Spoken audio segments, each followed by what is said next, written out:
Here's what's coming up on The World Today. German doctors say the Russian opposition leader Alexei Navalny was poisoned with a Novichok agent.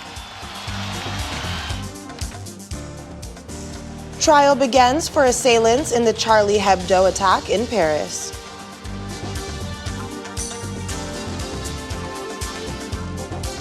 Plus, the United States imposes sanctions on ICC prosecutor Fatou Bensouda. A warm welcome to the program, and thanks for staying with us. I'm Akaite Afia in Lagos. We began with the German government confirming not just that Russian opposition leader Alexei Navalny was poisoned, but that he was poisoned with a Novichok nerve agent. It said the toxicology tests at the military laboratory showed unequivocal proof of an agent from the Novichok group. Now, let's remember, Navalny has been in Germany almost 2 weeks now for treatment after falling seriously ill on a flight in Russia. He has been in a coma ever since. The German government says the Chancellor, Angela Merkel, has met senior ministers to discuss the next steps. But the Russian government said at this time this information was revealed, it had not received any information from Germany that Mr. Navalny had been poisoned using a Novichok nerve agent. Germany says it will be informing the EU and NATO of its findings. It has already called on Russia to probe the Novichok attack.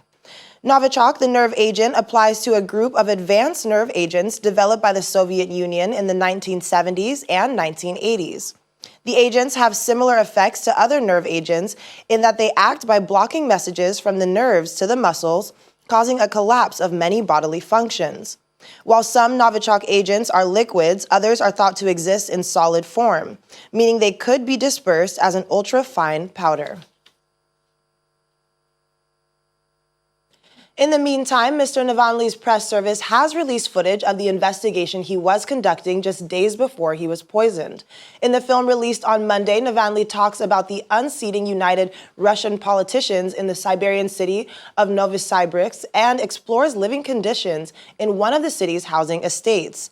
Navalny, a thorn in the side of President Vladimir Putin for the past decade, took ill on flight from Siberia to Moscow on August 20th after drinking tea at the airport.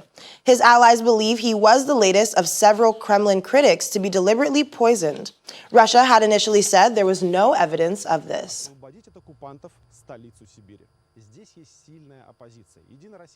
Let's turn now to the 14 people standing trial in France over the deadly attack on the satirical magazine Charlie Hebdo back in 2015. All but 3 of the people are in court, while others are being tried in absentia. There, they are all accused of helping militant Islamist attackers who shot dead 12 people in and around the Charlie Hebdo Paris office in January.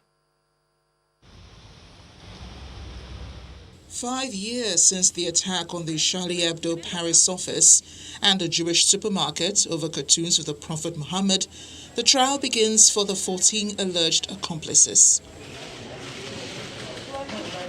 Police led the defendants, those present, into the packed courtroom in Paris. Several key players in the attacks that played out over 3 days were present, including a supermarket employee, Lassana Bathly, who helped hostages hide from gunman Ahmedi Koulibaly inside a cold storage room. In the event, which began on January 7, 2015, Saeed and Sharif Kouachi, armed with automatic weapons, went on the rampage in the offices of Charlie Hebdo, whose satire on race, religion, and politics tested the limits of what society would accept in the name of free speech. They killed 12 people in the attack claimed by Al-Qaeda. The following day, Koulibaly, an acquaintance of Sharif Kouachi, shot dead a female officer. On January 9, he killed men at a kosher supermarket. In a video, he said he acted in the name of Islamic State. The 3 were killed by police in different standoffs. Charlie Hebdo today republished a series of the offensive cartoons, including one of the Prophet Muhammad in a bomb-shaped turban that stirred outrage in the Muslim world when they were first published.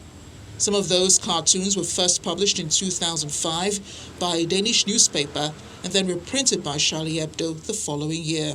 A newspaper kiosk in the Paris city centre was seeing 3 times more sales of Charlie Hebdo papers compared to previously, according to the owner. Former journalists of the magazine promised to continue to fight for press freedom in honor of fallen colleagues. I am not a survivor. I consider myself instead as a fighter. I don't consider myself as a victim, but instead as someone who is lucky to be alive today compared to those who were killed. And so, maybe I have a duty with regards to them, meaning to continue the fight to defend the ideas for which they gave their lives. Former French President François Hollande has called for the upholding of freedom of expression and the right to blasphemy. Hollande, President of France at the time in 2015, and his successor, Emmanuel Macron, have championed secularism in France, including a tolerance of publications and acts considered blasphemous by Muslims, Christians, and people of other faiths. Macron says France would remember those killed. The VOA's Nico Pinal is in Paris, from where he joins us now. Nico, welcome to the program. Thank you for having me. So, Nico, we understand that some emotions are still raw from remembering what happened in Paris back in 2015. So what has it been like in the courtroom today? Well, you had a lot of emotions. Obviously, you had on one side of the bench, you have the accused accomplices of what happened in 2015. And on the other side, you had the survivors and also family members trying to, see what was in their views, in their eyes. And obviously, everything is happening around COVID-19, so everyone is wearing a mask inside the courtroom. So it's quite a scene. We have to say that it's historical in France, this trial. You have so many lawyers, about 100. You have so many legal experts, about 150. And it is so important that for the first time, something that's going to be filmed for the National Archives here in France. This trial is going to go until mid-November. And as for the debates, you had quite a scene this morning also when one of the defense lawyers accused French intelligence services of failure, because what she claimed is like, if they have done a good job, they would have prevented this attack. And obviously, French prosecutors and lawyers also, they criticize this position. A lot of medias are covering this trial. You have about 90 international medias in the courtroom trying to, report what happened inside, because obviously back in 2015 it was a huge international breaking news when the attacks happened in Paris. Yes, well, we're wondering also, so why is Charlie Hebdo republishing those cartoons? Earlier said he stands by the right to knowing that he can and knowing how things turned out the last time. Well, basically, those still working for Charlie Hebdo, they say it's a tribute to their fallen colleagues. They say they're not dead for no reason. They died because of the freedom of expression, because according to them and according to the French laws, they have the right to criticize any faith, any religion. And by republishing these cartoons, they say it's a tribute to their colleagues. But it's also according to some public statement, also an idea that the fight for freedom is still occurring here in France. And there is this interesting poll. Only 50% of those who replied to this survey said they support the cartoons if they would be published right now. And I think it's also a statement that, according to them, we don't have to be soft to protect, according to them, the freedom of expression and the freedom to cartoon and to criticize any faith. Well, former President François Hollande earlier said that he stands by the right to blaspheme, and France, is being a secular state, is supposedly tolerant of all religions. Even current President Emmanuel Macron stands by that as well. But where does this one draw the line on something like this, or is there no line in France? You have some line. I mean, you don't have as much freedom of speech as you would have in the United States. In France, it is clear, for example, that you cannot deny any Holocaust, for example. And you have also any incitation of racism. That's something that's banned by the law. But, and this is something that's difficult to understand if you're not born and raised in France and if you don't have the French context, is that a cartoon is not something racist according to the French law. It's just like based on the revolution and what happened in 1789 and the fact that the French Republic was built against the church, you have the right to criticize religions. You have the right to criticize faith. And by doing so, when you publish cartoons, you're not trying to insult directly somebody. You're trying to criticize the institution. And that's how in France, and it might be a little bit gray area if you look at from abroad, from a foreign perspective, but French people, they tend to understand. Now, what is clear is that more and more people, especially in the Muslim community, feel offended. Even if they're French, they feel offended by this kind of cartoons. And we have to admit, Charlie Hebdo, beside this newspaper, which is now famous, and because obviously of what happened in 2015, you don't have that many newspapers in France publishing those kinds of cartoons. So, I mean, it's a balance. You have to admit that you have this freedom, but not that many newspapers in France are using it like that against specifically a typical religion. All right. Well, thanks again so much, Nico, for joining us today, and please stay safe. Thank you for having us.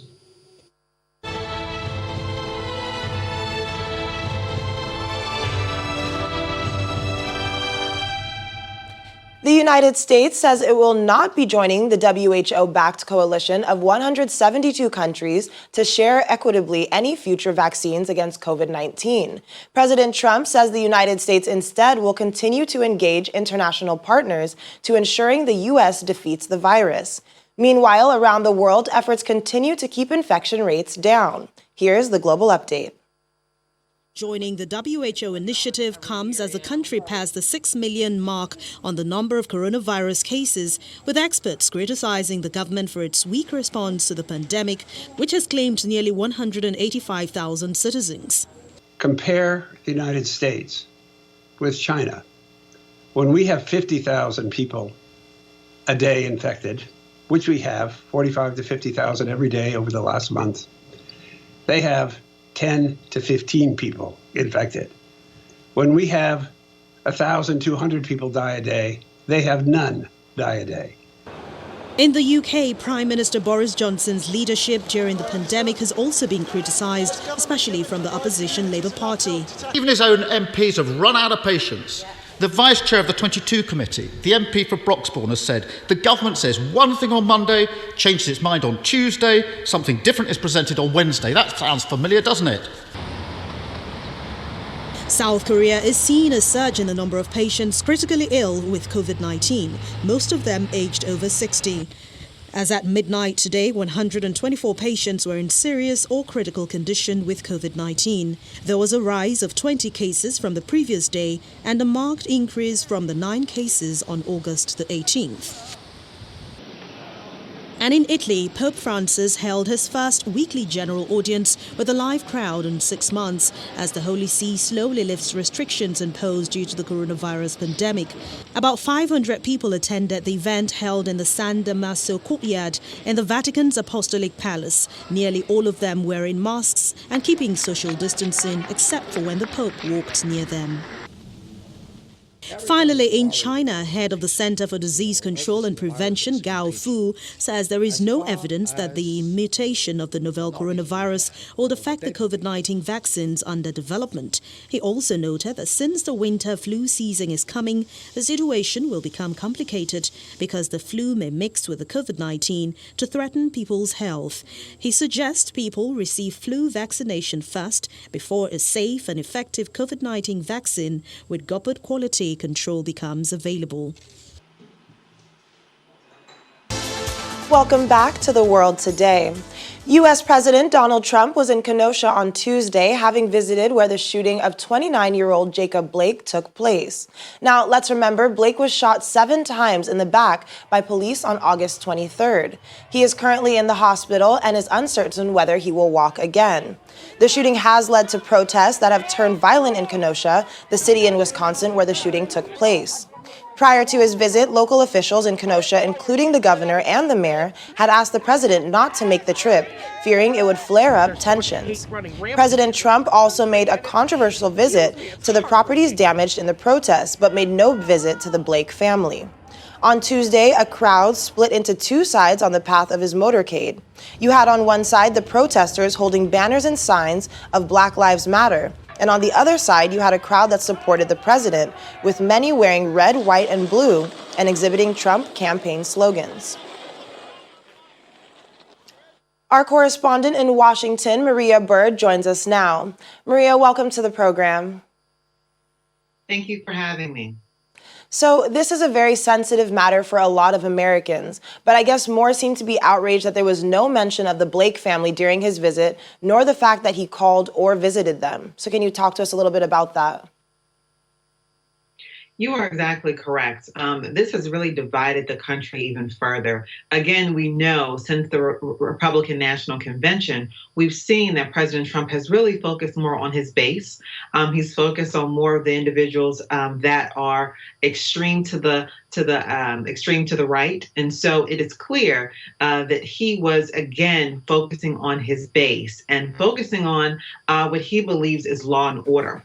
Many are very concerned about the fact that he is not touching on the issue of racial injustice in America. And Jacob Blake is obviously the most recent incident that has caught national and worldwide attention, and a man that is paralyzed. And you're going to visit, many people are asking, how can you visit this city and not at all even mention or meet with the family that has been victimized by this occurrence? And so I think many Americans are looking for and they're waiting to see if President Trump will at all mention racial injustice in America, or if he will continue to stand with police officers, despite the fact that we know and we can see in everyday occurrences that many police are not carrying out social justice and are wrongfully killing and shooting and harming the lives of Black Americans. Well, to speak on what Americans are feeling about the President Trump and this visit, what did the president actually hope to achieve in his visit? And did he unify the country in any way by being in Kenosha? The president's focus, there was a press conference a day or two before he went to Kenosha, and he was very much almost defending the young man that killed, the 15-year-old that killed the two protesters in Kenosha.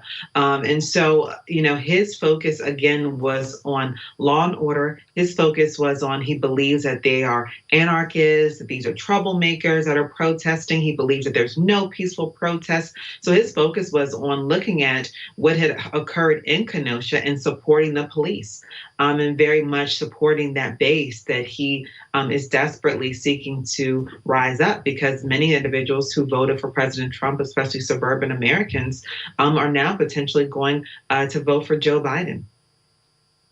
Well, as expected, those against the Trump administration are having a field day from all the negativity that this visit has portrayed. But as president, how can he turn this around so that there is some kind of comfort for those who have been victims or have relatives that are victims of police brutality?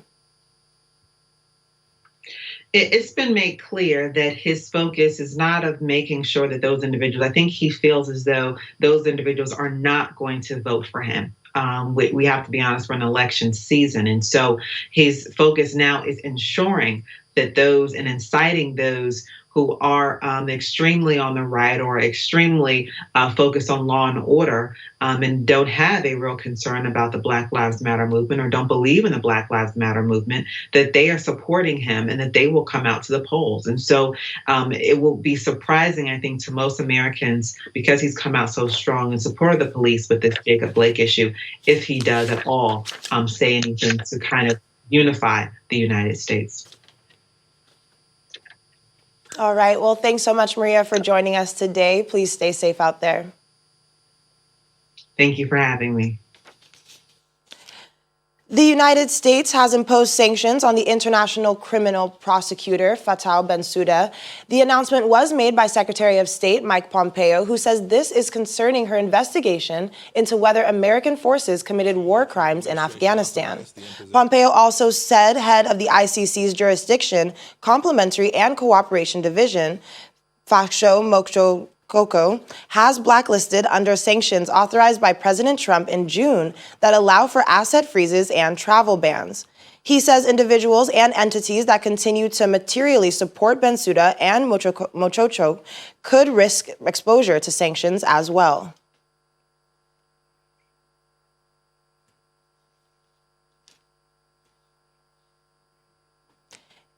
In other news, the state of environmental emergencies has deepened in Mauritius following the deaths of 3 sailors earlier this week. Their tugboat capsized while they were helping to clear the major oil spill from the Japanese ship MV Wakashio, which struck a coral reef on the 25th of July.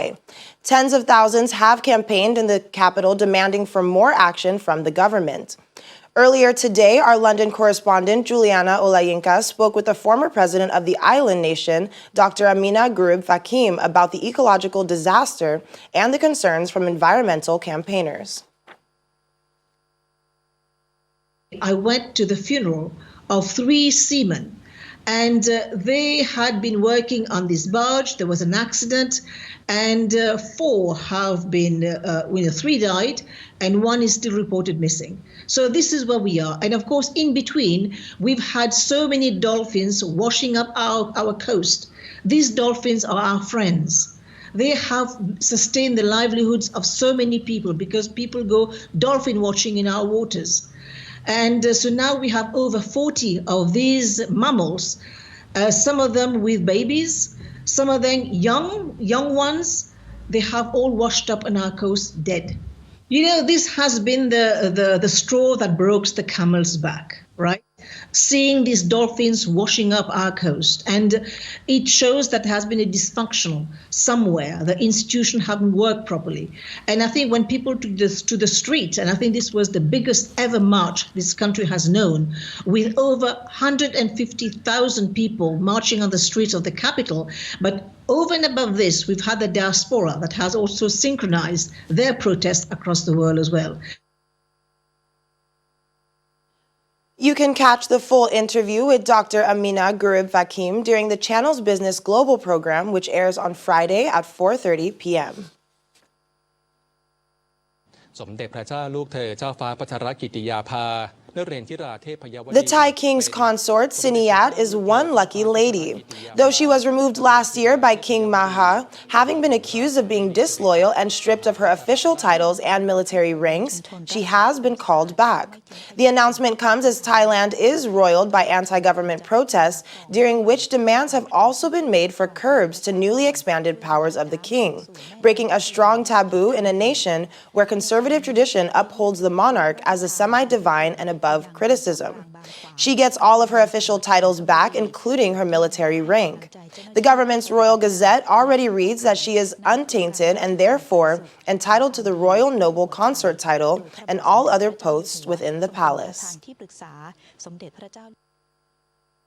Well, that's all for the world today. Thank you so much for staying with us. I'm Akaite Afia. Stay safe.